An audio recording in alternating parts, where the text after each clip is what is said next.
Hoy es a propósito de un excelente artículo publicado en la revista JNR el pasado agosto del corriente año, cuya característica o se basa en la evaluación de la placa ateromatosa de riesgo o vulnerable bajo resonancia magnética nuclear. Acá les dejo el DOI y estos son los autores, la afiliación de los autores. Recomiendo enérgicamente su lectura, ya que es un excelente trabajo sobre la materia. La resonancia magnética, sin duda, se ha convertido en el método de elección para identificar no solamente la ateromatosis, sino particularmente tratar de identificar y tipificar adecuadamente la placa vulnerable o placa de riesgo. ¿Qué implicancia tiene en la práctica diaria? Que hasta el 20% de los strokes isquémicos y los accidentes isquémicos transitorios son provenientes o secundarios a la fuente embolígena por una placa vulnerable carotidia. También se sabe que estas placas vulnerables tienen una incidencia 3 veces mayor de provocar accidentes isquémicos homolaterales embolígenos, 3 veces más que aquellos que tienen placas estables. Ahora bien, en resonancia nosotros podemos seguir los pasos básicos en imágenes, lo mismo que en la aterogénesis. Así que es importante, es práctico tratar de tener en la cabeza los pasos, aunque sea lo más simple posible, los pasos básicos de cómo se forma la aterogénesis, cuáles pueden ser sus complicaciones o las distintas fases en la placa vulnerable o en la estabilización de placa, y eso trasladarlo a imágenes. Así, tomé este cuadro, saco de esta publicación que les dejo el de abajo, donde si bien es referido a la ateromatosis coronaria, es perfectamente aplicable a la carótida. Acá vemos la formación de la placa temprana y esencialmente es por un incremento sostenido del LDL, donde empieza a depositarse en las estrías lipídicas en el lumen. Si bien no produce una estenosis inicial del lumen arterial, empieza a lesionar la íntima, se llena de macrófagos, células espumosas, se forma la placa con centro lipídico, y esta lesión de la íntima es donde van a migrar posteriormente las células de músculo liso, formando esto que es la capa fibrosa, porción muy importante para estabilizar la placa. Si una vez iniciado, una vez provocada la placa ateromatosa, la misma puede seguir dos caminos. Uno es la estabilización, como se ve aquí. La estabilización, se observa un incremento marcado de la cobertura del capuchón fibroso y una disminución del centro lipídico con necrosis, y una conservación bastante importante de la luz arterial sin una estenosis significativa. El siguiente paso, que es el que más nos compromete ahora, o el que más nos interesa para evaluarlo en resonancia magnética, es la complicación o el tratar de evaluar la placa vulnerable. Es la transformación de una placa temprana, estable, en una placa vulnerable. Esta placa vulnerable consiste en un incremento marcado y sostenido del tamaño del centro lipídico y necrótico, una reducción del capuchón fibroso, cobertura fibrosa, y una reducción de la luz arterial o estenosis de la luz arterial. El siguiente paso está dado en lo que es la placa vulnerable. El siguiente paso es la trombosis, ruptura de la placa. Puede haber una hemorragia intraplaca, una reducción marcada del capuchón fibroso, una laceración, ulceración, fisura e ingreso ulterior de sangre dentro de la placa, con el consiguiente incremento franco de las posibilidades de embolizar y el consiguiente efecto sobre el cerebro, que lo vamos a ver determinado en los strokes isquémicos embolígenos. En imágenes, Los protocolos van a cambiar sustantivamente dependiendo de lo que cada uno de nosotros tengamos en nuestro servicio. Resonar 1,5, resonar 3 Tesla, antenas de superficie, antenas neurovasculares dedicadas, combinación mixta, no importa, lo importante es que cada uno vaya aplicando el mejor protocolo posible y que se adapte al servicio. Lo fundamental es que entendamos la fisiopatogenia, entendamos y entender cómo podemos identificar estas placas vulnerables y los distintos estadios de la placa vulnerable.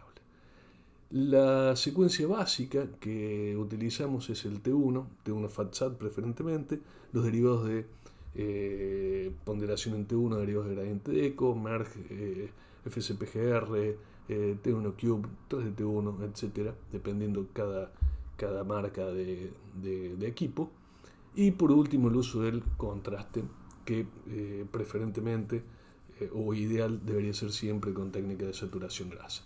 La primera placa que vamos a tratar de identificar, como vimos en la aterogénesis, es la placa rica en lípidos y con centro necrótico. Y es la fase más temprana de lo que es la placa vulnerable. En imágenes nosotros lo que vamos a ver, acá tenemos un plano axial de la carótida es todo esto, esta es la luz arterial y acá tenemos la placa. La placa, lo que es hipointenso, es calcio y el centro es lo que vamos a evaluar para ver su vulnerabilidad. Y en la placa, cuando es de centro lipídico, generalmente es isointensa o tenuemente hiperintensa en T1 o tiempo de relajación longitudinal. Y es iso o tenuemente hiperintensa relativo al músculo adyacente. Es importante que lo tengamos en cuenta, es importante que nos habituemos a reconocerla, ya que cuando esta placa se convierte en una mayor señal, en un incremento de la señal sobre lo hiperintensa, eso significa el siguiente paso de placa vulnerable, que es la hemorragia intraplaca. Esta hemorragia intraplaca sigue siendo, y es quizás el biomarcador más importante o significativo sobre placa de alto riesgo, sobre placa carótida de alto riesgo. Y su identificación es relativamente sencilla si lo tenemos en la cabeza, y es el incremento marcado de la señal dentro de la placa.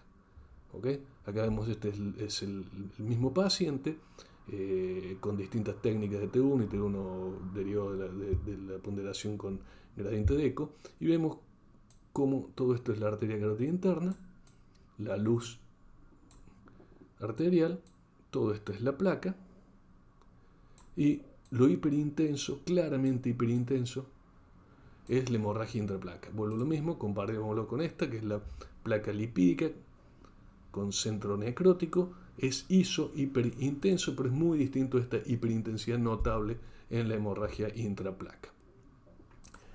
La siguiente cuestión o el siguiente análisis que debemos tener en cuenta es la pérdida de la indemnidad de la capa fibrosa, del capuchón fibroso.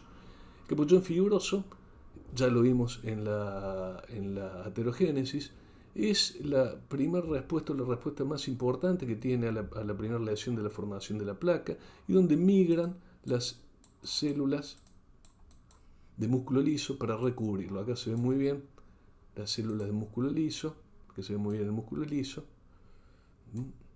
y hacia allí migran. La pérdida de esta capa fibrosa va a dar al siguiente paso, que es la ulceración.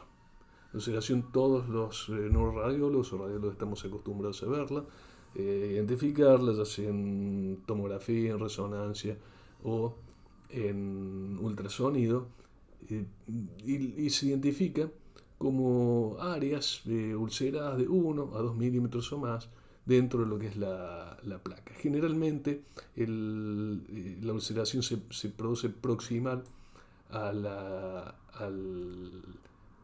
dirección del flujo, y lo que vamos a ver esencialmente son, acá vamos a imaginar este es un 2 de TOF, acá vamos a imaginar la placa, ¿Mm?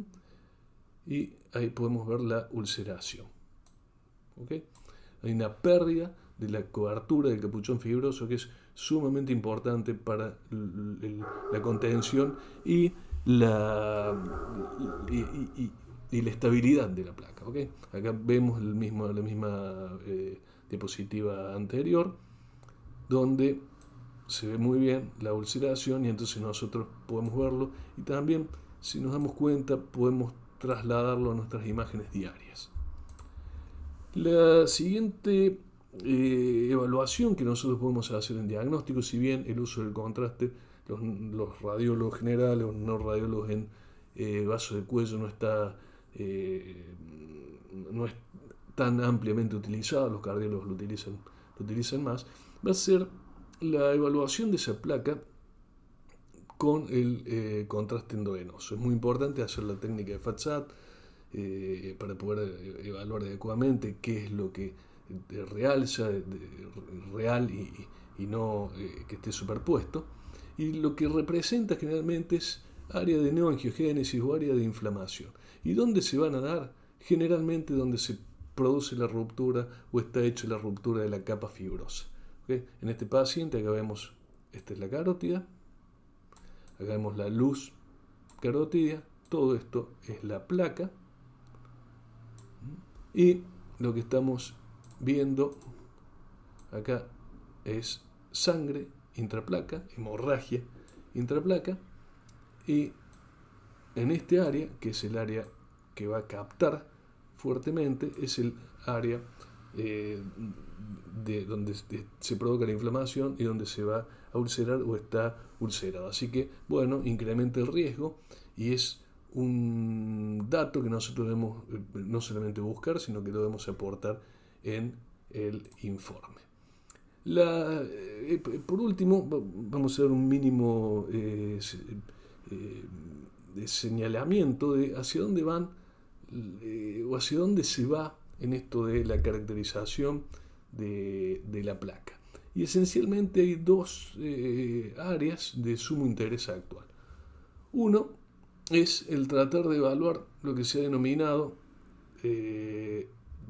las fuentes embolígenas indeterminadas asociadas a strokes isquémicos, también conocidas como embolias criptogénicas, y se le da relevancia porque se está viendo que, como en este paciente que estamos viendo acá, que tiene un pequeño infarto paraventricular frontal derecho y otro pequeño infarto en la corteza distal en el gyrus temporal superior derecho en su segmento dorsal, claramente embolígenos, encontramos en estos pacientes muchas veces que la reducción de la luz es menor del 50%, o sea, no es algo menor del 75%, no es una reducción significativa. Acá imaginemos que este sería la luz, ¿okay? La pared de la arteria, y acá vemos que la reducción es menor inclusive del 50%. Pero el paciente ha hecho embolias. Entonces, al igual que este paciente, se piensa que en muchos pacientes la fuente embólica podrían ser estas placas que tienen complicación con hemorragia intraplaca o la pérdida del capuchón fibroso o la ulceración, aún sin que tengan estenosis hemodinâmica significativa. Y eso cambia la perspectiva, ya que cambia la perspectiva de tratamiento. La segunda cuestión en la cual se está trabajando ampliamente y tiene que ver con esto es también cómo la resonancia magnética no solamente puede identificar de manera apropiada los tipos de placa vulnerable, sino que también cómo está respondiendo esa placa a el tratamiento implementado. ¿Okay? Hay muchos trabajos al respecto que inclusive se pueden, en determinadas medicaciones que se están utilizando, la reducción de la placa es inclusive el 50% al año de seguido el tratamiento, y eso se puede evaluar perfectamente con resonancia magnética, al igual que si existen o no cambios relativos a la señal o a la morfología de de la placa. Bueno, esto me parece que es un tema sumamente importante, que todos los neuroradiólogos, todos los radiólogos habitualmente informamos vaso de cuello todo el tiempo, y me parece bueno que sepamos o que tengamos presente que no solamente tenemos que contentarnos con decir, bueno, tiene estenosis, tiene placas regulares o no irregulares, tanto por ciento de estenosis, sino que ir más allá. Sobre todo que esto nos sea un disparador para que nuestros informes sean mejores, para saber de que nosotros claramente podemos identificar el tipo de placa que estamos estudiando, ponerlo en nuestros informes, tratar de generar una conducta médica apropiada y sobre todo, al empezar a habituarnos de manera sistemática a tratar de identificar los tipos de placa vulnerable, empezar a cambiar nuestros protocolos que seguramente iremos mejorando día a día a medida que vayamos habituándonos y vayamos viendo cómo responden nuestros equipos y viendo si el feedback de los resultados con los médicos efectores. ¿Okay? Así que bueno, espero les haya interesado. Por lo mismo es un disparador, o pretendo que sea un disparador para que lo tengan en cuenta en este brevísimo repaso.